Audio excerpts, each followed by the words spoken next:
That she had taken the trouble to be born was not enough to guarantee Elizabeth, daughter of King Henry VIII, the resplendent existence of an English princess. True, her birth on Sunday, 7 September 1533, was greeted with bonfires, interminable peals of bells, and a solemn Te Deum in St. Paul's Cathedral. Less than 3 years later, however, her mother, Anne Boleyn, was beheaded on the grounds of adultery, and the little princess forfeited her rank. Drama was the hallmark of life with Henry VIII, the king who had 6 wives, of whom 2 were beheaded, 2 divorced, 1 died in childbirth, and only the last prevailed. His 3 children had 3 different mothers. The eldest, Mary, was the fruit of his first marriage to Catherine of Aragon. Elizabeth was the daughter of his second wife, and his third wife, Jane Seymour, gave birth to his youngest child and only son, Edward VI. Elizabeth was 17 years younger than Mary and 4 years older than her brother. If we are to gain an understanding of her childhood, adolescence, and reign, we must go back in time and recall the volcanic family from which she sprang. Elizabeth was a Tudor, a member of a family that had come to power thanks to the drive and initiative of her grandfather, Henry VII, and to the fact that the laws of succession prevailing in 15th century England were not too well defined or restrictive. Primogeniture, so firmly embedded in the royal traditions of France, was not recognized as a sufficient and necessary entitlement to the throne of England. Hence the long power struggle waged by the descendants of Edward III. Royal authority was weakened by this civil war known as the Wars of the Roses. The Lancastrians, the line that produced Henry IV, Henry V, and Henry VI, took a red rose as their emblem, whereas a white rose symbolized the Yorkist branch of Edward IV and Richard III. Whoever wore the crown had to resist the unremitting pressure exerted on him in turn by the great rival houses of Lancaster, York, and Warwick, which maintained veritable private armies. On 22nd August 1485, when Richard III was killed by Henry Tudor during the last battle of the Wars of the Roses, Henry, the last of the Lancastrian line, seized his opportunity without hesitation. Lord Stanley, who had facilitated his victory by deserting the king's party, retrieved the crown from the dust of the battlefield and placed it on his head to resounding cries of "Long live King Henry." The new king set off for London, determined to assert his rights, somewhat dubious rights, as he himself was only too aware. He based his claim to the throne on the lineage of his mother, Margaret Beaufort. Margaret was the sole descendant of the Beauforts and a great-granddaughter of John of Gaunt, Duke of Lancaster, the 4th son of Edward III. During the oppressive reign of Richard III, fearing the life of her son, the posthumous son of Edmund Tudor, Margaret sent him to Brittany, where he persistently plotted to reinstate the House of Lancaster. Having succeeded at the second attempt, he asserted his authority in the simplest manner. He proclaimed himself King Henry VII, summoned Parliament in November 1485, and, without entering into the details of his succession, argued that his victory had manifested the will of God. Henry's decisiveness, coupled with general lassitude and the fact that Richard III, the last sovereign of the Yorkist line, had not only left no descendant, but contrived the murder of his nephews, the sons of Edward IV, clinched matters in his favor.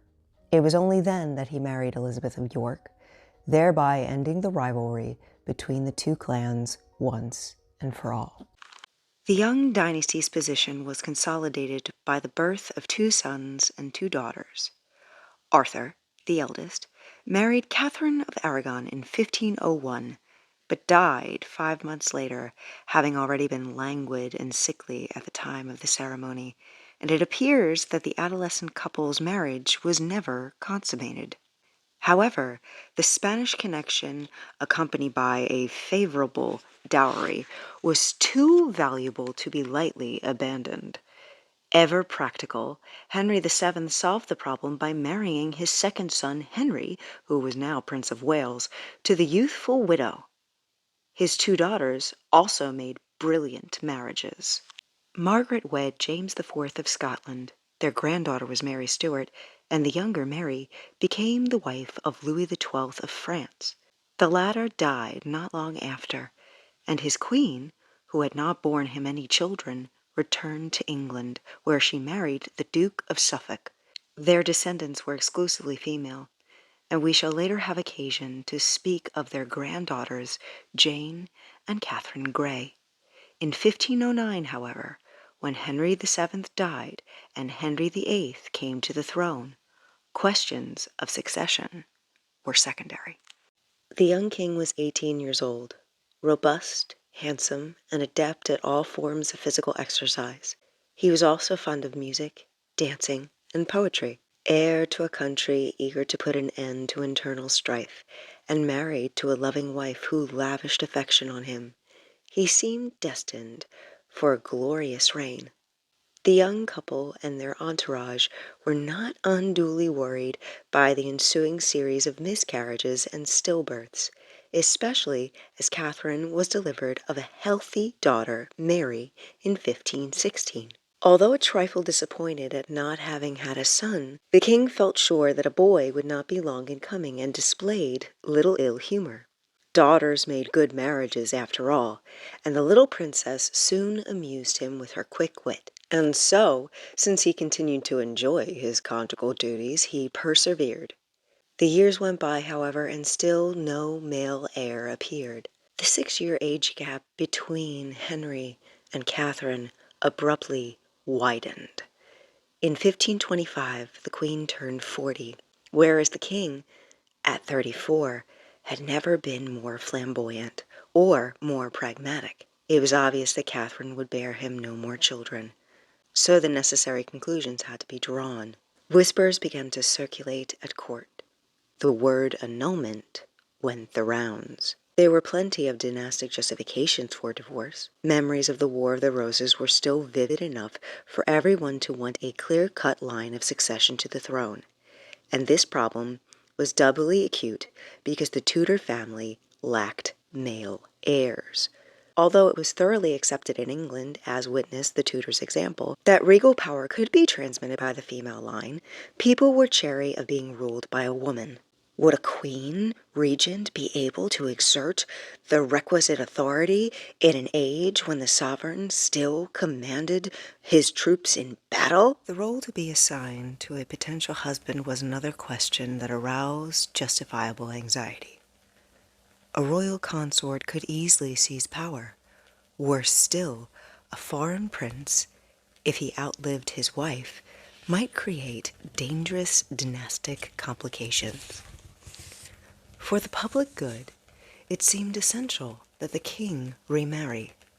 It is not beyond the bounds of possibility that Queen Catherine might have accepted this, had not the presence of a rival robbed the debate of all calm and objectivity, and had the lawyers devised a solution that would have safeguarded her daughter Mary's rights and status. A ferocious struggle ensued, for gentle, devout Catherine contested every inch of ground and proved dauntless and unyielding in the face of a powerful foe.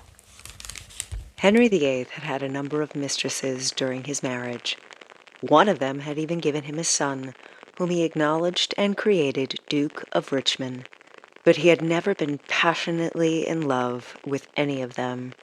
No woman ever resisted his advances, so his conquests soon bored him. Anne Boleyn, a young woman at court, was self-assured enough to play a different game. Once the king had succumbed to her charms, she kept him at arm's length. She had no intention of following in the footsteps of her elder sister, who had yielded to the king, but unable to retain his affection, had been compelled to contract a mediocre marriage a few months later. Anne's teasing tactics paid off, and Henry fell madly in love with her. His dynastic concerns were reinforced by the promptings of desire. and in 1527 he set about divorcing his wife. The conflict between them lasted for 6 years and culminated in a political and religious revolution affecting the entire kingdom. Henry's pretext for requesting an annulment was that he had married his brother's widow, a union prescribed by the Church. True, Pope Julius II had agreed to grant a dispensation, but it could be asserted that he was not entitled to set aside a prohibition contained in Holy Writ. Thus, Henry possessed an argument that carried some weight. Catherine countered by claiming that her first marriage had never been consummated. Henry knew perfectly well that he had married a virgin, and, consequently, that neither she nor her husband had lived in sin. However, he was so convinced that Pope Clement VII would quickly grant him satisfaction that this counterattack did not seriously worry him. Plenty of sovereigns, notably his brother-in-law Louis XII, had succeeded in getting their marriages dissolved. But Henry was wrong to underestimate the influence wielded over the Pope by Charles V, Catherine's nephew. And he failed to foresee the innumerable techniques of evasion that enabled the pontiff to play for time. The English king continued to exert pressure on Clement VII for 4 long years, but not even the threat of schism was enough to make the Holy Father give way. Only Catherine's death could liberate Henry VIII, and, in view of the brutality he displayed when dealing with his subsequent wives, we are entitled to feel surprised that he did not have her poisoned. It was one of his advisors, Thomas Cromwell, who finally showed him that he was barking up the wrong tree, and that the solution to his problems lay in England, not Rome. Going beyond the king's special case, Cromwell harped on the growing unpopularity of the Church, its taxes, abuses, and influence. By doing so, he helped to found the English constitutional monarch and organize the sovereign state. He did not seek the support of the House of Lords, half of whose members were ecclesiastics incapable of attacking a religious institution so profitable to them. Instead, he turned to the House of Commons, which was populated by merchants, lawyers, and gentlemen who needed no encouragement to expose and deplore the misdeeds of bishops and priests. In 1532, the legislative independence of the Catholic Church in England was abolished. Appeals to the pontifical court relating to marriage or succession were prohibited. Having thus been released from papal jurisdiction, Henry VIII could at last divorce his wife. Another decision vital to the future of the kingdom freed the Church of England from the financial tutelage of Rome. Until the Reformation, every bishop who took possession of a diocese had to pay the Pope a tax. From now on, that sum was payable to the crown. This revolution, for it genuinely was one, was cemented by state expropriation of the Church's vast estates, which comprised a quarter of the kingdom. Monasteries were dissolved and their lands sold off. The result, on the national plane, was the submission of the Church to civil authority. The king had arrogated all its temporal powers, that is to say, its rights of administration and taxation, of appointing its own dignitaries and controlling its own courts of justice. In 1535, Henry VIII assumed the title of Supreme Head of the Church of England. Archbishop Cranmer, who was to direct the transformation of the Anglican Church, declared the marriage between Catherine and Henry null and void early in 1533. And on the 25th of January of that year, the king married Anne Boleyn, an urgent and necessary denouement because the young woman had yielded to him at last and was pregnant. She was crowned Queen of England on the 1st of June and gave birth to a daughter, Elizabeth, in September. Regarded henceforth as her father's only legitimate daughter, Elizabeth assumed the title Princess Royal, which had previously been held by her older half-sister Mary, and took precedence over her. The trouble was, the hoped-for male heir still failed to appear. Henry VIII felt unable to dissolve his second marriage without opening the door to revalidation of the first, but Catherine, debilitated by her virtual imprisonment, died on the 7th of January, 1536. On the 29th, the very day of her predecessor's funeral, Anne gave birth to a stillborn child, a boy.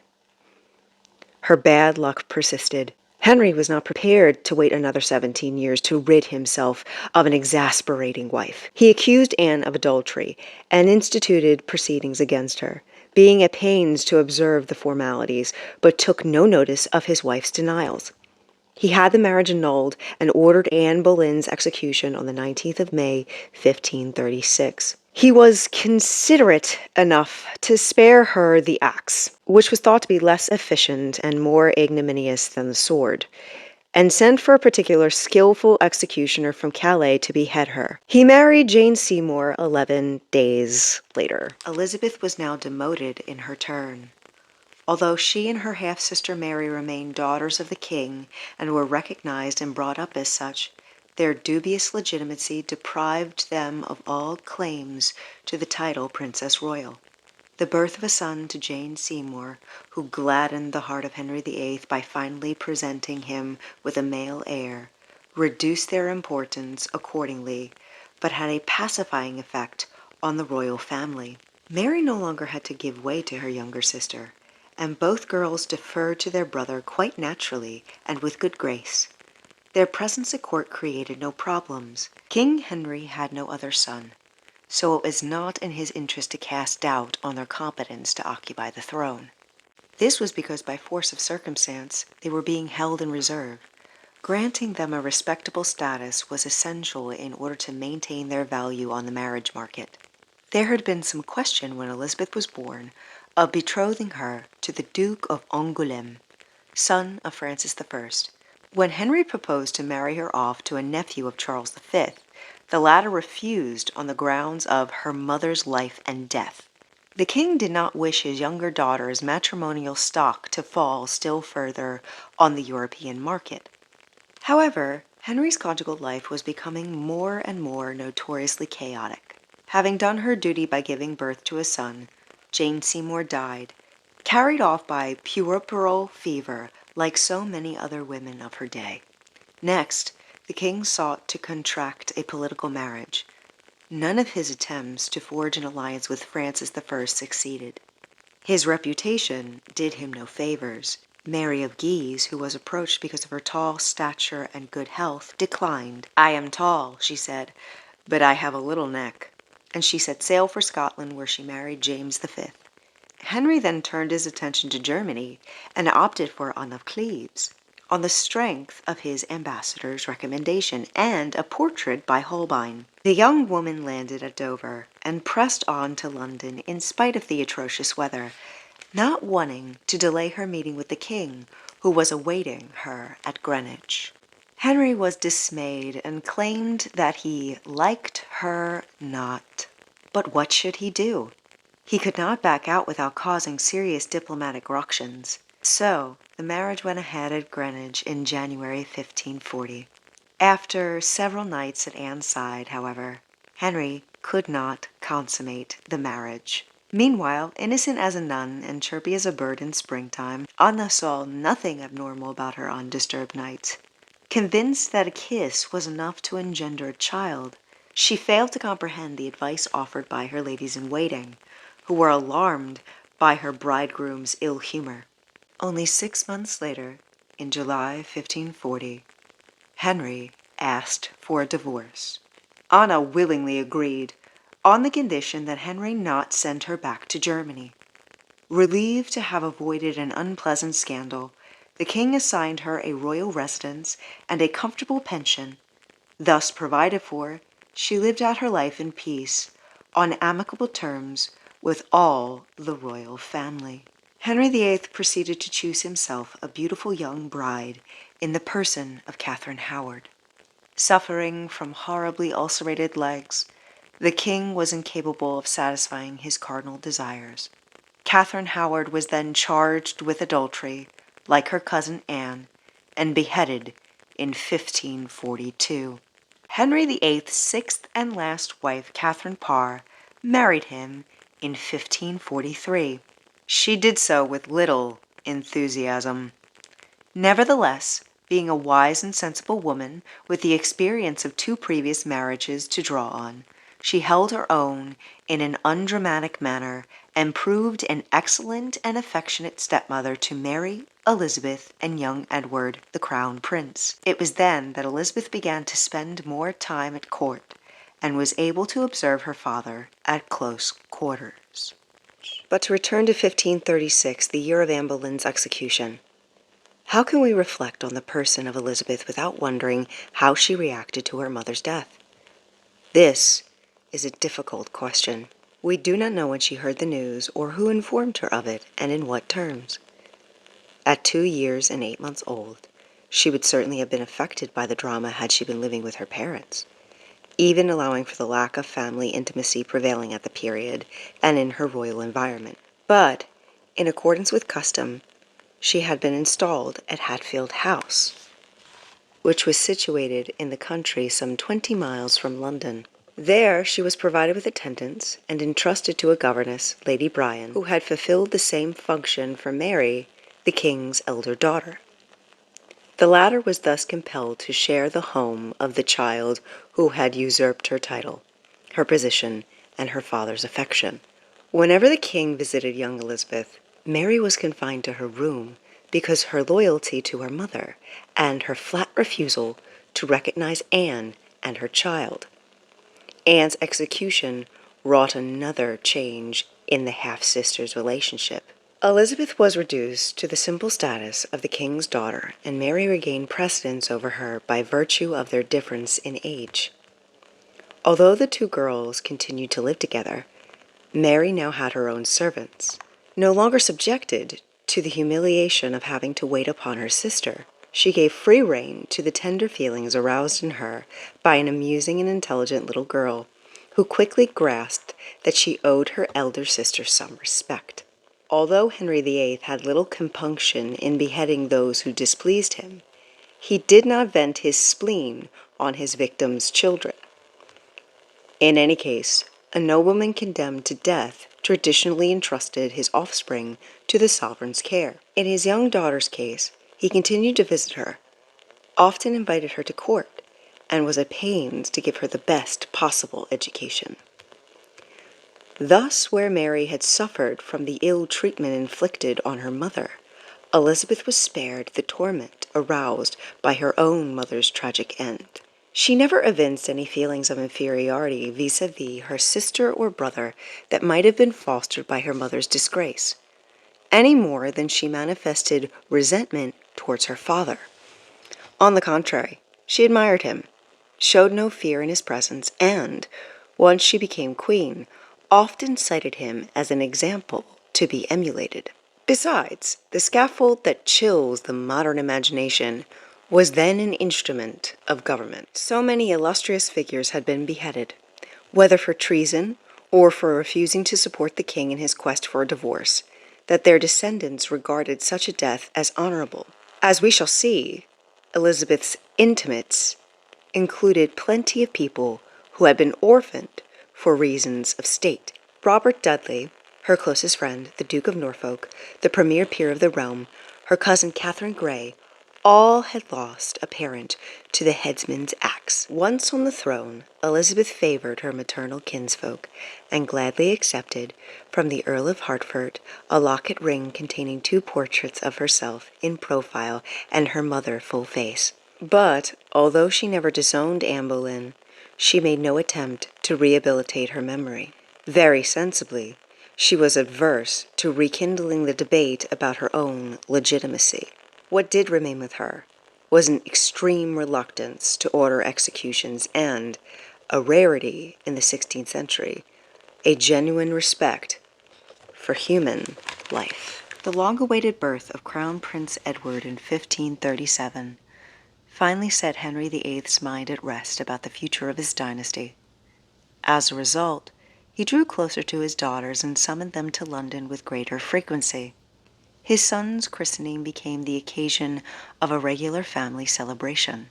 He named Mary Edward's godmother, a token of true reconciliation, and expressed a wish that Elizabeth should also attend the ceremony.